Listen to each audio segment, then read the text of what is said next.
Ma copine m'a envoyé un message pendant son voyage de luxe entre filles, on prolonge nos vacances, envoie plus d'argent immédiatement, ne sois pas radin. Je n'ai pas répondu.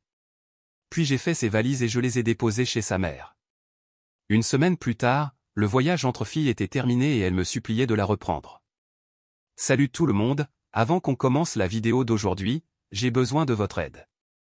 On a remarqué que la chaîne perd un peu en visibilité et s'abonner est l'un des meilleurs moyens de nous soutenir. C'est rapide, gratuit, et ça nous aide à continuer de vous proposer du super contenu. Votre soutien compte énormément. Continuons à faire grandir cette chaîne ensemble. Merci infiniment, maintenant on lance la vidéo. Compte jetable, parce que de toute évidence, tout ça s'est passé au cours de l'année dernière et je suis encore en train de digérer tout ça, mais j'avais besoin de le sortir quelque part. Petit avertissement, ça va être sacrément long et probablement assez brutal. Je l'écris sur mon ordinateur portable à 2 heures du matin parce que je n'arrive pas à dormir, alors excusez-moi si je pars un peu dans tous les sens. Donc moi, 29 ans, je travaille comme ingénieur en structure à Manchester. Pas le boulot le plus palpitant du monde, mais il paie correctement, environ 45 000 $ par an après impôts, ce qui suffit pour vivre confortablement dans un bel appartement, une chambre près du centre-ville. J'étais avec ma copine Poppy, 27 ans, depuis 3 ans. Elle essayait, enfin essayait, de percer en tant qu'influenceuse lifestyle. Tu vois le genre, toujours en train de prendre des photos de son café, de poster sa tenue du jour, de parler de développer sa marque et de créer du contenu authentique. Je sais ce que ça peut donner comme image, surtout pour ceux qui pensent qu'être influenceuse n'est pas un vrai boulot. Mais elle ne faisait pas ça n'importe comment. Elle faisait vraiment des efforts, a appris toute seule la photographie, a maîtrisé les applis de retouche, passait des heures à réseauter avec d'autres influenceuses et petites marques, restait éveillée jusqu'à minuit pour répondre aux commentaires et planifier ses calendriers de contenu. Et honnêtement, j'aimais soutenir ses rêves. Ça me faisait du bien d'être le mec stable, fiable, dans l'ombre, pendant qu'elle poursuivait cette carrière créative. Et quand elle était heureuse, elle l'était vraiment. Genre une énergie contagieuse, toujours en train de rire, elle m'emmenait dans des marchés éphémères ou des expos d'art underground dont elle avait entendu parler par son réseau d'influenceuses. Pendant 3 ans, j'ai financé à peu près toute cette aventure sans trop réfléchir. Ça a commencé petit, je l'ai aidé à acheter un vrai appareil photo quand son téléphone ne suffisait plus. Ensuite, c'était les anneaux lumineux pour de meilleures photos en intérieur, puis les logiciels de montage, puis des vêtements pour le contenu parce que, apparemment, on ne peut pas porter la même tenue 2 fois sur Instagram sans que l'engagement chute. J'ai probablement dépensé près de 8000 livres au fil des années, si je suis honnête. Elle avait peut-être 3000 abonnés sur Instagram, faisait quelques partenariats avec de petites marques ici et là, des produits de soins gratuits, parfois 50 livres pour une publication sponsorisée quand elle avait de la chance. Mais ça ne rapportait rien de concret. Je m'en fichais. Je pensais qu'on construisait quelque chose ensemble. J'investissais dans notre avenir. Elle disait toujours que dès qu'elle atteindrait 10 000 abonnés, les vraies opportunités commenceraient à arriver, des contrats avec des marques, peut-être sa propre ligne de produits, des collaborations avec des influenceuses plus grandes. Je croyais en sa vision, je croyais en nous. Bref, l'anniversaire de Poppy approche en mars, son 27e, et elle commence à parler de ce grand voyage entre filles qu'elle veut faire. Elle et ses 2 meilleures amies, Pippa et Imogen, le planifiaient depuis Noël.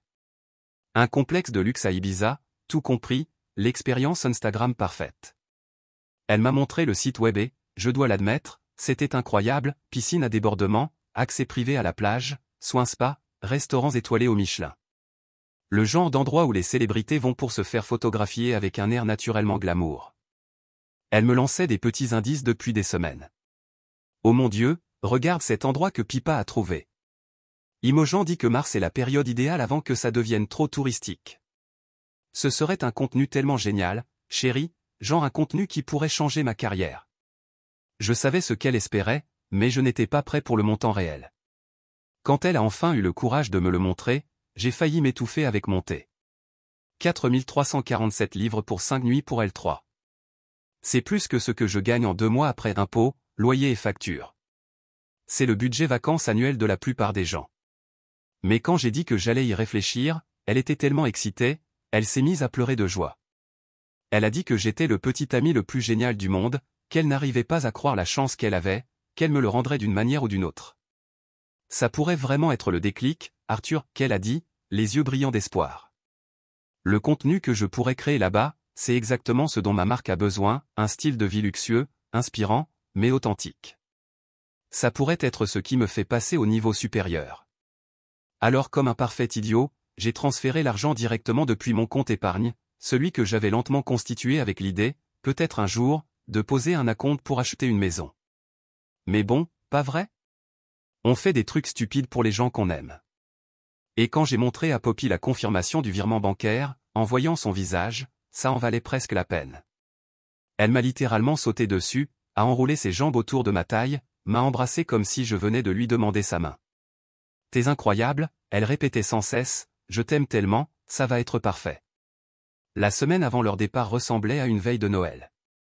Chaque jour, elle me montrait les tenues qu'elle avait préparées, me demandait de la prendre en photo pour du contenu pré-voyage, cherchait les meilleurs spots du complexe pour faire des clichés, avait même planifié tout un calendrier de contenu, photos de yoga au lever du soleil, cocktail au coucher du soleil, moments spontanés sur la plage avec les filles.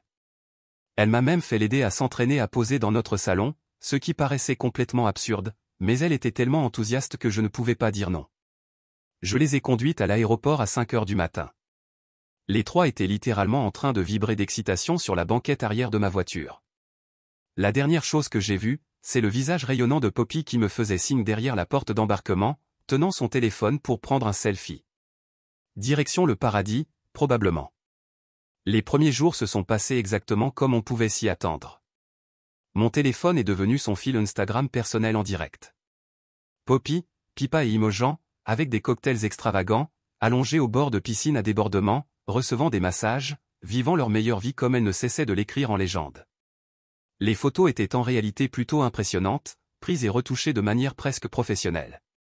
Avant leur départ, Poppy m'avait parlé d'une fille, Gemma, qu'elle avait rencontrée lors d'un événement de networking dans la mode.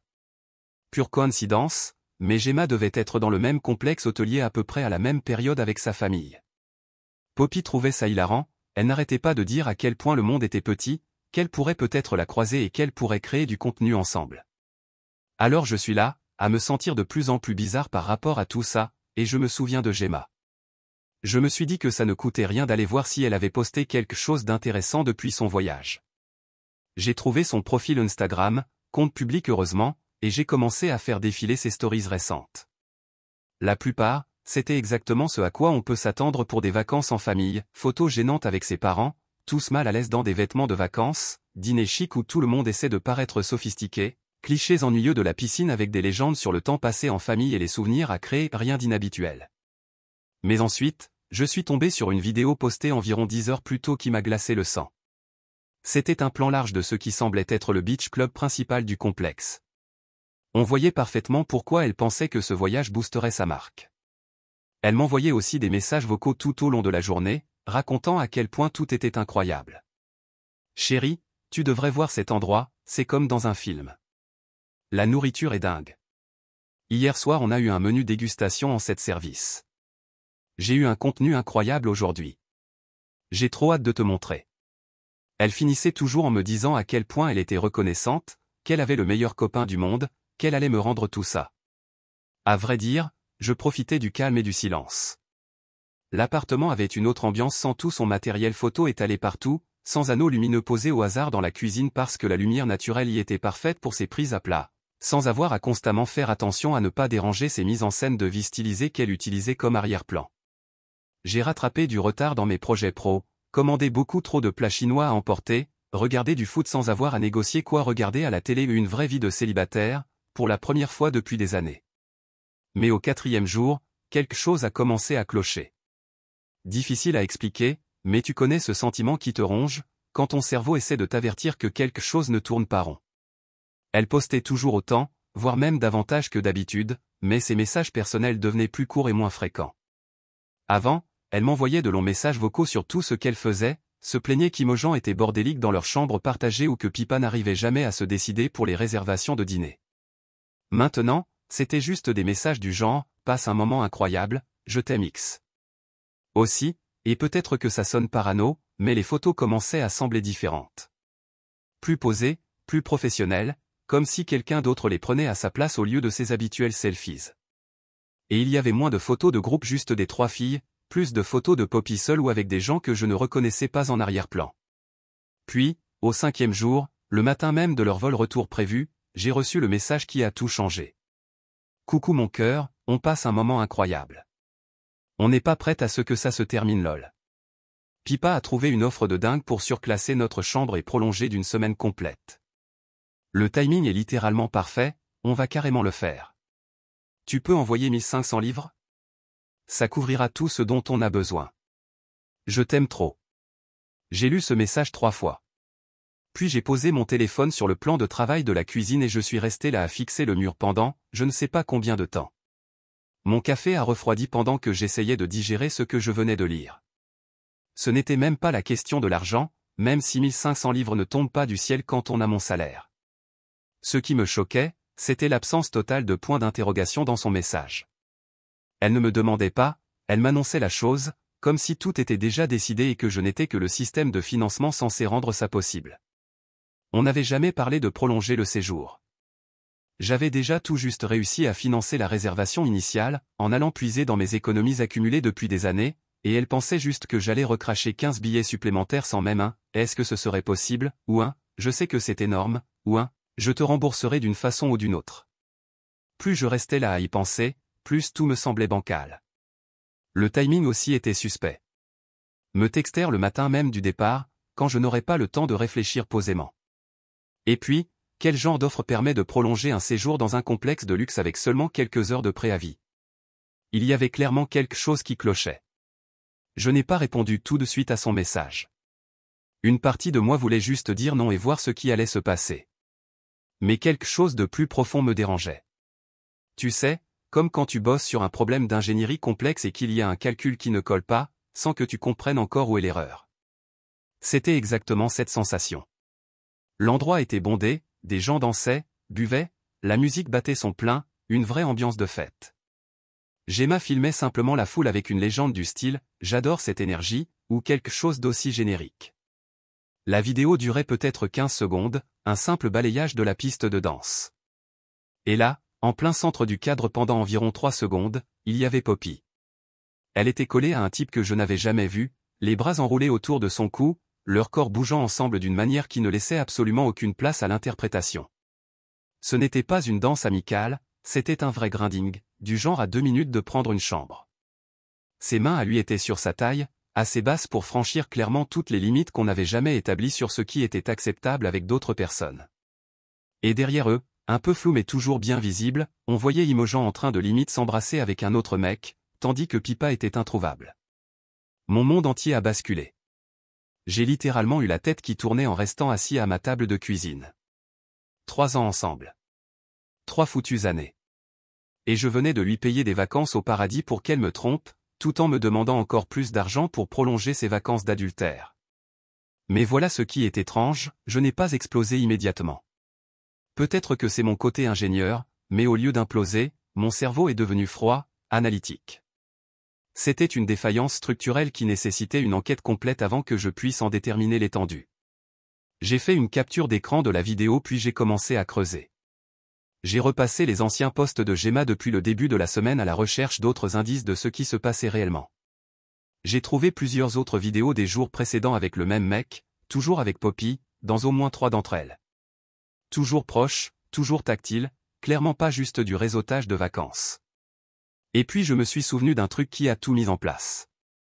Environ un mois avant le voyage, Poppy avait commencé à mentionner un type, Niall, qui bossait dans les relations publiques mode ou quelque chose comme ça.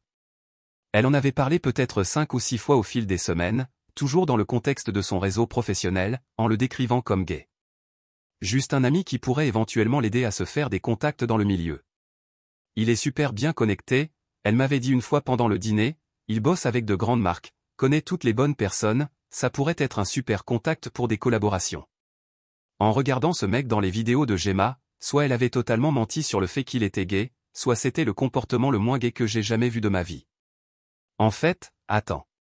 Je suis retourné sur le compte Instagram de Poppy, en remontant quelques mois en arrière. J'ai trouvé un post de février, un événement de networking où elle s'était rendue, et là, tagué en arrière-plan d'une de ses photos, il y avait Niall. Le même mec que dans les vidéos. Elle l'avait même identifié avec une légende du genre, ravie de rencontrer des créatifs inspirants. Donc elle parlait à ce type depuis des mois, le mentionnait souvent dans nos conversations, et elle avait monté tout ce voyage entre filles comme couverture pour passer une semaine à le sauter à mes frais, pendant que ses copines servaient d'alibi. C'est là que la rage m'a envahi. Pas juste de la colère. Une fureur glaciale, pure, mêlée à une sensation horrible de trahison, mais aussi à une sorte de clarté étrange. Comme quand tu bosses sur un problème structurel hyper complexe et que soudain tous les calculs de charge s'alignent parfaitement. Notre relation avait échoué de manière catastrophique. Les fondations étaient compromises au-delà de toute possibilité de réparation. Maintenant, je devais gérer la démolition correctement, en toute sécurité et de manière complète. Avant de faire quoi que ce soit d'émotionnel ou de stupide, je devais comprendre exactement où j'en étais légalement. Après 3 ans de vie commune avec Poppy, qui vivait chez moi à plein temps, recevait tout son courrier là, utilisait mon adresse pour tout, gardait littéralement toutes ses affaires chez moi, je ne pouvais pas juste la foutre dehors le jour de son retour. Ce serait considéré comme une expulsion illégale et ça lui donnerait des arguments solides à utiliser contre moi en cas de procédure légale. J'ai passé les heures suivantes à me plonger dans un véritable tunnel de recherche juridique, droit des occupants sans bail formel au Royaume-Uni, comment expulser légalement un partenaire cohabitant, statut d'occupant exclu, tous ces trucs réjouissants. Apparemment, ce n'est pas aussi simple que de changer les serrures et de balancer ses affaires dans des sacs poubelles, même si, honnêtement, c'était mon premier réflexe. Puisqu'elle vivait là en tant que ce qu'on appelle légalement une « occupante exclue », c'est-à-dire quelqu'un qui partage un logement avec son propriétaire sans contrat de location formel, je pouvais lui donner ce qu'on appelle un préavis raisonnable pour quitter les lieux. La plupart des sources juridiques disaient que 30 jours étaient sûrs, même si j'aurais peut-être pu m'en tirer avec moins selon les circonstances. J'ai trouvé un modèle officiel de lettre de préavis sur Internet et je l'ai rempli avec soin, en citant la rupture irrémédiable de la relation personnelle comme motif de résiliation du droit d'occupation. J'ai fait en sorte que tous les termes juridiques soient corrects, que les dates soient claires, que tout soit bien formaté. J'en ai imprimé 3 exemplaires, un pour elle, un pour mes archives, un de secours au cas où. Ensuite est venu le moment que je redoutais vraiment, emballer 3 années de sa vie. Je suis entré dans notre chambre et je suis resté là quelques minutes à essayer de digérer le fait que tout cela était vraiment en train d'arriver. Tout avait l'air si normal, si inchangé. Son maquillage était toujours éparpillé sur la coiffeuse, comme toujours, les vêtements débordaient de ce qui était censé être notre armoire commune, mais qui, peu à peu, était devenu à 80% à elle. Cette bougie Jo Malone ridiculement chère qu'elle allumait tout le temps et qui faisait sentir l'appartement comme un rayon parfumerie de grand magasin. C'est là que ça m'a vraiment frappé, c'était la fin. 3 années de ma vie, envolées. Tous ces dimanches matins paresseux passés au lit, toutes ces discussions sur le fait de peut-être déménager dans un endroit plus grand quand sa carrière décollerait, la façon dont elle mentionnait parfois vouloir des enfants dans quelques années, quand on serait plus stable. Tous ces projets. Toute cette histoire partagée. Tout était bâti sur du mensonge. Je vais pas mentir, j'ai eu un vrai moment de faiblesse. Je me suis assis au bord de notre lit enfin, mon lit je suppose, et je me suis senti totalement submergé.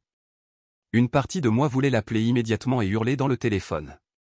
Une autre partie de moi voulait faire comme si je n'avais jamais vu cette vidéo, continuer comme si de rien n'était. Mais la partie logique de mon cerveau, celle qui empêche les bâtiments de s'effondrer, m'a dit de m'en tenir au plan. J'ai descendu ces 3 énormes valises du placard de rangement et j'ai commencé à faire ces bagages de manière systématique. Tous ces vêtements bien pliés, parce que je ne suis pas un sauvage complet. Sa collection de chaussures ridicules, chaque paire enveloppée dans du papier de soie. Ces produits de soins hors de prix qui coûtaient plus que ce que je dépense en nourriture en un mois, sérum, crème, traitements dont je ne savais même pas prononcer les noms. Son matériel photo, soigneusement rangé dans les boîtes d'origine. Tout ce qu'elle possédait, trié et emballé méthodiquement. Le plus difficile, c'était sa boîte à bijoux. Tout en haut se trouvait ce médaillon en argent que j'avais fait faire sur mesure pour notre 2e anniversaire. J'avais entièrement conçu le bijou moi-même, travaillé avec un artisan joaillier dans le Northern Quarter pour créer quelque chose de totalement unique. Il portait une gravure du motif de la constellation dans le ciel le soir où on s'était rencontrés, devant ce club à Deansgate, et à l'intérieur se trouvait une minuscule photo de nous deux, prise lors de notre première vraie escapade ensemble, en Cornouailles. J'avais passé des semaines à concevoir ce bijou, à chercher des métaux, des techniques, à réfléchir à la symbolique et à la signification. L'ensemble avait dû me coûter près de 800 livres si on comptait la conception, les consultations et l'artisanat. À l'époque, j'étais si fier de moi, de ce geste romantique et réfléchi. Maintenant, ça ressemblait simplement à une preuve matérielle de combien j'avais été un parfait imbécile. Mais tu sais quoi? J'en ai quand même pris des photos, des clichés haute résolution sous tous les angles, même une petite vidéo montrant le détail de la gravure et la photo à l'intérieur. En partie pour avoir une trace en cas de litige plus tard, mais aussi parce que j'étais encore, d'une certaine façon, fier de l'objet, même si tout le sentiment qu'il représentait était mort. Puis je l'ai rangé soigneusement avec le reste. À la fin, 3 grandes valises et plusieurs cartons supplémentaires étaient empilés proprement dans la chambre d'amis. La chambre avait l'air d'une chambre d'hôtel après le départ du client, propre, impersonnelle, vide de toute trace que quelqu'un y avait vécu pendant 3 ans. J'ai refermé la porte de la pièce et j'ai essayé de ne pas penser à l'aspect irréversible de tout ça. Maintenant, il ne restait plus qu'à attendre son retour et la confronter aux conséquences. 2 jours de silence radio total. Aucune réponse à sa demande d'argent. Aucun message de relance pour me demander pourquoi je ne répondais pas. J'ai commencé à me demander si elle n'avait pas l'intention de ne jamais revenir. Peut-être qu'elle allait essayer de prolonger indéfiniment, sur des cartes de crédit ou autres, et simplement s'attendre à ce que je gère le désastre financier ensuite. Mais finalement, mon téléphone a sonné, mardi soir, vers 19h. Coucou mon cœur. Joyeuse, enjouée, encore sur l'euphorie des vacances. Je viens juste d'atterrir à Manchester, mon Dieu je suis crevé, mais c'était la semaine la plus incroyable de ma vie. Je saute dans un taxi là, je devrais être à la maison dans 1 heure. Trop hâte de te voir et de tout te raconter. Sa façon détendue et pétillante de parler, comme si de rien n'était, comme si elle n'avait pas passé une semaine à trahir chaque promesse qu'on s'était jamais faite, m'a carrément donné la nausée.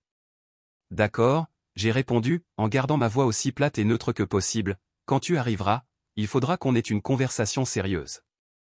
Long silence. Ok? Tout va bien? Tu as une voix super bizarre mon cœur. Tu as été super distant tout le temps où j'étais parti, tu répondais à peine à mes messages. On en parlera quand tu seras là, j'ai dit. Puis j'ai raccroché avant qu'elle puisse répondre. J'ai passé l'heure suivante assis sur le canapé, avec l'avis imprimé posé sur la table basse devant moi. J'essayais de garder mes mains de ne pas trembler, je passais en boucle ce que j'allais dire, comment j'allais gérer ça. Rester calme, m'en tenir au fait, ne pas me laisser aspirer dans des disputes émotionnelles ou des justifications. Quand j'ai entendu sa clé tourner dans la serrure, mon cœur s'est mis à tambouriner pour de bon. Elle est entrée, traînant sa petite valise cabine, l'air bronzé et détendu, ses cheveux éclaircis par le soleil et la mer. Et pendant une fraction de seconde, en la voyant comme ça, j'ai revu exactement pourquoi j'étais tombé amoureux d'elle au départ. Puis je me suis souvenu des mains de Niall sur sa taille, et ce sentiment s'est complètement évaporé. Arthur, qu'est-ce qui se passe? Tu me fais vraiment peur là. Elle s'était arrêtée juste à l'entrée, captant enfin l'atmosphère étrange qui régnait dans l'appartement. Je n'ai rien dit au début. J'ai simplement pris mon téléphone, ouvert la capture d'écran que j'avais faite de la vidéo de Gemma, et l'ai posée, écran vers le haut, sur la table basse devant elle. Regarder son visage pendant qu'elle réalisait ce qu'elle voyait, c'était comme observer un accident au ralenti. D'abord la confusion, puis la reconnaissance qui monte, ensuite cette lueur de panique pure, avant qu'elle ne réussisse à activer ses défenses et à inventer son récit. Oh mon Dieu! Elle a ri, mais c'était un rire forcé et fragile. Mais c'est juste Niall, tu sais, Niall, celui du boulot. On dansait tous ensemble, on s'amusait, c'était une ambiance de fête. Tu es sérieusement en train de t'énerver pour une photo débile de gens qui dansent dans un club de vacances? Ce n'est pas de la danse, Poppy. Et tu m'as dit que Niall était gay. Tu es complètement ridicule. Je n'arrive pas à croire que tu sois en train de gâcher mon retour à la maison juste parce que tu es jaloux que j'ai osé passer du bon temps pendant le voyage que tu m'as offert. C'est tellement toi, ça. Je passe une seule semaine sans me concentrer uniquement sur comment te rendre heureux, et tout à coup je suis une criminelle. Elle était vraiment douée pour la manipulation, il faut lui reconnaître ça. Elle avait retourné la situation en un instant, me faisant passer pour le méchant, agissant comme si j'étais totalement déraisonnable d'avoir un problème avec ce qui était, de toute évidence, une trahison. Du gaslighting pur et classique. Mais j'avais eu 2 jours complets pour me préparer à exactement cette réaction. Sans dire un mot, j'ai fait glisser l'avis de congé imprimé sur la table vers elle. C'est quoi, ça, dit-elle, avec une vraie suspicion dans la voix. C'est un préavis de 30 jours. Notre relation est terminée. J'ai emballé toutes tes affaires, elles t'attendent dans la chambre d'amis. Tu as 30 jours, comme la loi l'exige, pour trouver un autre logement et retirer tous tes biens de ces lieux. La vue de ce document officiel, avec son langage juridique formel et sa mise en page réglementaire, l'a frappé plus fort que tout ce que j'aurais pu dire. Ce n'était pas une dispute de couple qu'elle pouvait gagner avec des larmes ou une manipulation émotionnelle. C'était du concret. Du papier. Avec des implications légales. Tu es vraiment en train de m'expulser? Elle l'a murmuré comme si les mots n'avaient aucun sens. Je mets officiellement fin à ton droit de résidence. Tu as 30 jours à compter d'aujourd'hui. C'est là que le masque est vraiment tombé. Toute sa posture de victime blessée a disparu en une seconde, remplacée par une fureur froide et calculatrice. Très bien. Je prends mes affaires tout de suite et je serai partie ce soir. Elle s'est levée brusquement, se dirigeant vers la chambre d'amis. Non. Je me suis levé aussi, me mettant volontairement en travers de son chemin. Tu peux prendre ce dont tu as besoin pour les prochains jours, vêtements, affaires de toilette, essentiels immédiats. Le reste de tes biens, y compris les objets de valeur comme ton ordinateur portable, tes sacs de créateur, tes bijoux, y compris le médaillon, te seront remis le jour où tu quitteras définitivement l'appartement et rendras tes clés. Je pouvais littéralement voir son cerveau en train d'analyser la situation, de chercher l'angle d'attaque, le moindre défaut dans le plan, la faille qu'elle pourrait exploiter. Tu n'as pas le droit de faire ça. Ce sont mes affaires. Toute ma carrière est sur cet ordi. Tout mon contenu, mes contacts, tout. Je sécurise des biens de valeur en attendant la fin formelle de ton droit de résidence. Cela garantit une période de transition paisible et s'assure que tu quitteras bien les lieux comme la loi l'exige. Tu as 30 jours, Poppy. Le regard qu'elle m'a lancé à ce moment-là était de la haine pure, comme si elle me voyait vraiment pour la toute première fois, et qu'elle réalisait que je n'étais plus son petit toutou docile et soumis. Elle a saisi sa valise cabine et s'est ruée vers la porte, puis s'est retournée pour une dernière pique. Tu vas le regretter, Arthur. Je ne vais pas disparaître en silence. Et elle est partie, claquant la porte si fort que les fenêtres ont tremblé dans leur cadre. Je suis resté là, dans le silence soudain, avec l'impression de venir de survivre à quelque chose de réellement dangereux. Mes mains se sont mises à trembler pour de bon et j'ai dû m'asseoir avant que mes jambes ne me lâchent complètement. 30 jours. Le mois le plus long et le plus sanglant de ma vie, sans aucun doute. Si la rupture en elle-même avait été brutale, les 30 jours suivants ont ressemblé à un véritable siège. Poppy a utilisé absolument toutes les tactiques de manipulation du manuel, et moi, j'ai tout documenté comme s'il s'agissait d'un projet d'ingénierie critique. Semaine 1, mode victime à fond. Messages et appels vocaux à toute heure, texte en larmes me suppliant de reconsidérer, prétendant qu'elle avait juste fait une toute petite erreur sous l'effet de l'alcool. Elle postait des photos Instagram soigneusement choisies depuis l'appartement exigu de Pippa, l'air déplacé et pathétique, avec des légendes du genre « apprendre à être forte » ou « affronter les défis inattendus ». Du pur théâtre pour faire d'elle la victime de ma cruauté supposément injustifiée. Je n'ai répondu à rien. Chaque message a été capturé, enregistré dans un dossier nommé « Documentation », chaque message vocal transcrit et daté. Je traitais tout ça comme un dossier juridique, parce que je soupçonnais que ça pourrait bien le devenir. Semaine 2, escalade et menaces. Quand la sympathie n'a plus fonctionné, elle est passée à l'intimidation. Message affirmant qu'elle avait consulté un avocat à propos de mon comportement illégal, exigeant l'accès immédiat à son ordinateur portable pour des deadlines professionnelles urgentes. Les messages devenaient de plus en plus agressifs, des accusations selon lesquelles je retenais ses biens illégalement, des menaces de poursuite. J'ai répondu une seule fois, par email formel, réitérant les termes du préavis, avec une photo du document signé en pièces jointes. Professionnel, sans émotion, juridiquement irréprochable. Semaine 3, les singes volants. Elle a mobilisé son réseau de soutien. Pippa et Imogen m'ont envoyé des messages me traitant de contrôlant et d'abuseur émotionnel. Les réseaux sociaux sont devenus des armes. Stories Instagram floues sur les hommes toxiques qui punissent les femmes fortes pour leur indépendance. Mais elle a franchi une ligne rouge en impliquant les parents. Ma mère m'a appelé, confuse et inquiète après avoir parlé avec la mère de Poppy. Elle lui avait dit que j'avais fait une sorte de crise mentale, que j'avais jeté la pauvre Poppy dehors sans rien, qu'elle m'avait soutenu financièrement et que je refusais maintenant de la rembourser par pure méchanceté. L'audace de ce mensonge était à couper le souffle. Mais le pire était encore à venir. Ma mère m'a demandé si j'allais bien, en insinuant que j'étais instable depuis le décès de mon père. Comme si elle essayait de me faire passer pour malade mentale et ma mère pour une mère négligente.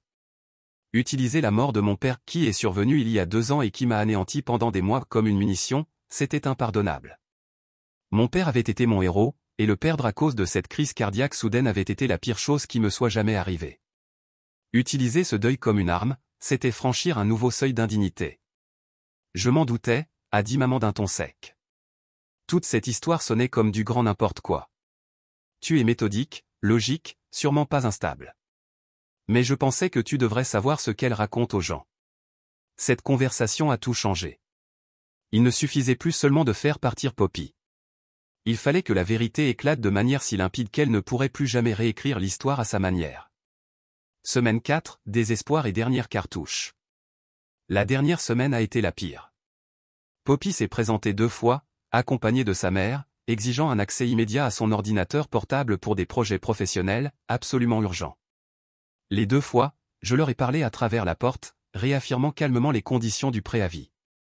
Sa mère a tenté l'approche raisonnable, « Arthur, tout ça devient ridicule. Rends simplement les affaires de ma fille. Elle m'a dit que tu la retenais financièrement en otage après qu'elle t'a prêté de l'argent. Fiona, vous devriez faire très attention aux histoires que vous choisissez de croire, ai-je répondu avant de ne plus rien dire. J'avais commencé à dormir sur le canapé, à vivre de café et de plats à emporter, mais je ressentais une sorte de satisfaction sombre en sachant que je suivais la procédure légale à la lettre, chaque interaction consignée et horodatée, chaque message sauvegardé, chaque obligation légale respectée avec exactitude. Encore 5 jours, je me répétais. 5 petits jours, et ce cauchemar sera enfin terminé. Le 30e jour ressemblait à la fois à un matin de Noël et à un enterrement, la fin de quelque chose qui m'avait consumé pendant un mois, mais aussi la mort définitive de 3 années d'histoire commune. Poppy avait prévu que son père, Malcolm, l'aide à faire le déménagement. C'est un type plutôt correct, discret, qui travaille dans le support informatique, toujours un peu gêné par les tendances théâtrales de sa fille. J'en venais presque à avoir de la peine pour lui, de se retrouver embarqué dans ce chaos. J'avais demandé à mon pote Graham de venir en tant que témoin indépendant de tout le processus. Graham est une vraie valeur sûre, il travaille dans la gestion de chantier, pas du genre à se laisser impressionner par un éventuel numéro dramatique que Poppy aurait pu jouer. J'avais préparé un inventaire complet par écrit de tout ce que j'avais emballé, organisé par catégorie et par pièce. Lorsqu'ils sont arrivés avec une camionnette de location, j'ai remis la liste à Malcolm et expliqué le déroulement calmement et professionnellement, tout ce qui figure sur cette liste a été emballé et est prêt à être récupéré. Une fois le chargement terminé, j'aurai besoin que Poppy signe un document confirmant qu'elle a bien récupéré tous ses biens comme listés. Ensuite, je récupérerai les 2 jeux de clés. Les 3 heures suivantes ont été probablement les plus gênantes de toute ma vie. Aller-retour après aller-retour, portant carton et valise, pendant que Poppy guidait son père sur comment charger le tout, sans me jeter un seul regard. Le tout ressemblait au déménagement le plus inconfortable du monde. Quand le dernier carton a été chargé dans la camionnette, je lui ai tendu la feuille d'inventaire et un stylo. Ce document confirme que tu as reçu tous tes effets personnels comme listés. Merci de signer et dater. Elle m'a regardé avec une haine pure, non diluée, mais elle a signé. Graham a apposé sa signature en dessous comme témoin indépendant. Elle a jeté les 2 jeux de clés sur mon plan de travail avec une force exagérée. C'est fini, dit-elle froidement. Oui, ai-je répondu, c'est fini. Elle est sortie de ma vie et j'ai verrouillé la porte derrière elle pour la dernière fois. Le silence qui a suivi était, honnêtement, le son le plus apaisant que j'ai entendu depuis des mois. Pendant les 2 semaines suivantes, je n'ai absolument rien fait à part reconquérir mon espace. Nettoyage de fond en comble, réorganisation des meubles selon mes goûts plus selon son esthétique Instagram, j'ai recommencé à dormir dans mon propre lit.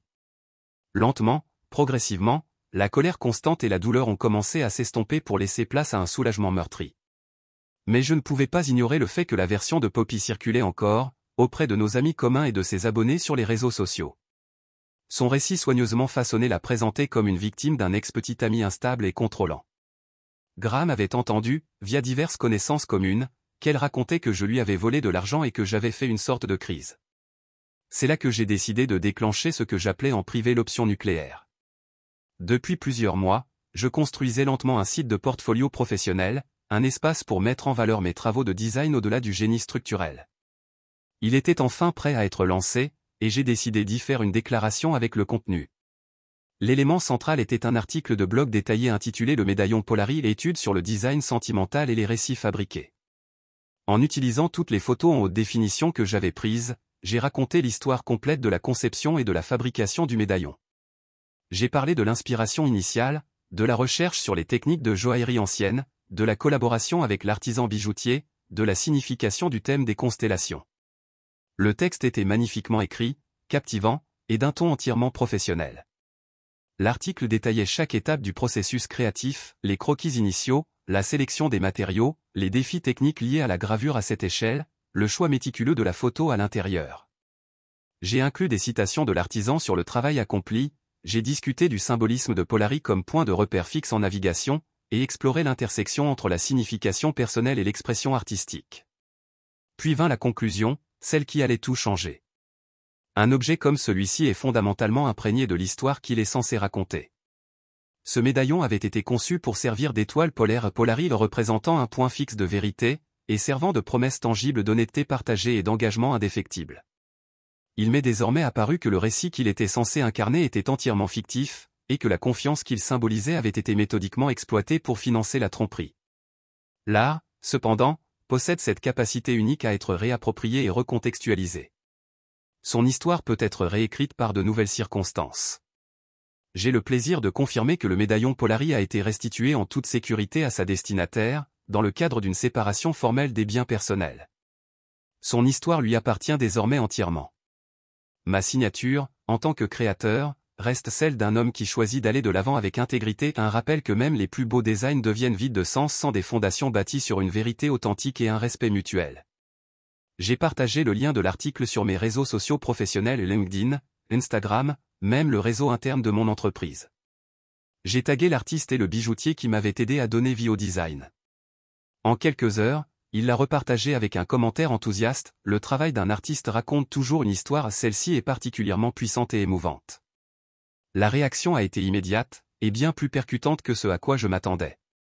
Je n'avais pas insulté Poppy, je n'avais formulé aucune accusation directe, je n'avais pas étalé nos affaires personnelles de manière explicite. J'avais simplement raconté la vérité sur mon travail artistique, de manière calme, professionnelle, émotionnellement intelligente. Mais les implications étaient parfaitement claires pour quiconque lisait attentivement. En confirmant que j'avais restitué le médaillon lors de la séparation des biens, j'avais totalement neutralisé toute tentative de dire que j'avais volé quoi que ce soit. La chronologie correspondait parfaitement à ses publications récentes sur les réseaux sociaux, dans lesquelles elle prétendait avoir été trahie et devoir apprendre l'indépendance. Ce qui rendait son récit vague de victime à la fois malhonnête et manipulateur, en comparaison. Au sein de son petit cercle d'influenceuses étroit mais très connecté, le post a fait l'effet d'une bombe.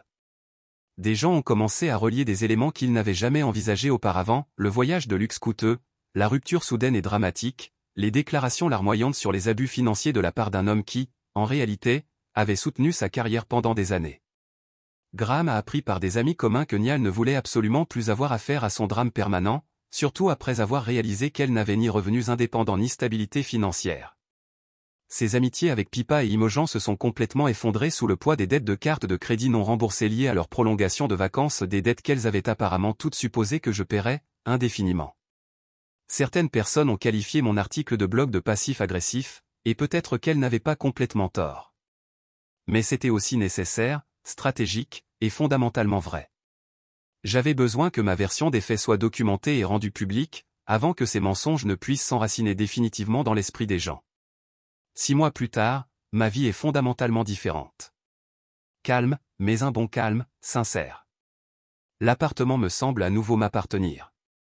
J'ai recommencé à sortir de temps en temps, rien de sérieux pour l'instant, mais je ne suis pas devenu l'épave amère et cynique que j'imaginais. En réalité, j'ai appris des choses importantes sur moi à travers toute cette histoire. J'ai découvert que j'avais une vraie colonne vertébrale quand les circonstances l'exigeaient. J'ai compris la différence cruciale entre soutenir les rêves légitimes de quelqu'un et être exploité comme un distributeur de billets humains.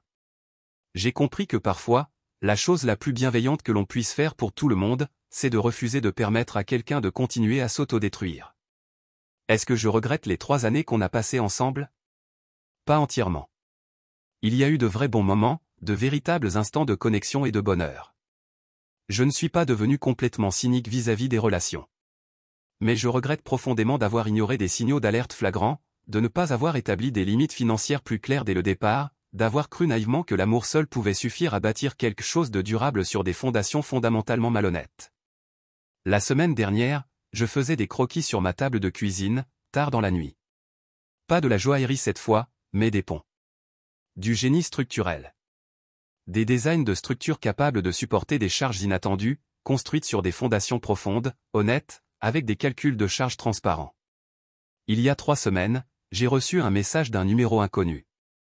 Je ne l'ai pas reconnu tout de suite, puis j'ai compris que c'était Poppy, qui m'écrivait depuis un nouveau téléphone.